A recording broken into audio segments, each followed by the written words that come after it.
now the way things are, planning, I don't know if the art of planning, the importance of planning, the investment into planning as an individual classroom teacher is as much as it was when I started teaching in 2007. I think, number one, there's been some positive changes. Like, for example, I think, nowadays people are seeing it more in terms of planning in blocks. Whereas when I started, it was more like you might plan one or two lessons in a thing, and then you plan the others almost separately. And you might plan a lot more as you went along. Nowadays, I feel like there's a lot more planning in blocks. I feel as though there's a lot more emphasis on here's slides for each lesson. Here's a quiz for each lesson.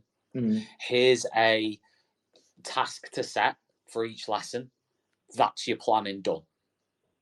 Now, that might explain where 16% have said, I'm spending too little time on planning, because perhaps they're looking at that and going, it's not maybe delivering what I want it to in the classroom when I'm just doing that. The flip side of that, of course, is that idea, the opposite end of that, where people go, well, you have to plan every lesson from scratch, which still exists. That attitude still exists.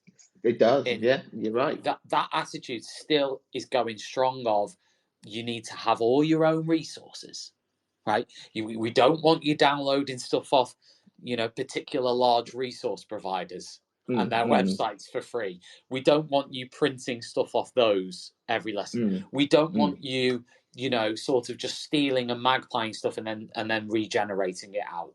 We want you to put your own personal touch on everything that you do. Now, that to me is the other extreme of that, and that might explain the 48% who've said 48%. I agree. They're spending, exactly. They're spending too long on it. And I do feel, in way of reducing this number, I think we need to engage in collaborative planning. The collaborative approach. Like in my department, we try as much as possible when we have departmental time to go through collaborative planning and to, share good practice. I think those are what the best way of reducing the workload here, and not on the extreme end where you have to do this, you need to do this, you need to do all that. Where if the resources are here, why can't they not use it? What's the reason for them to start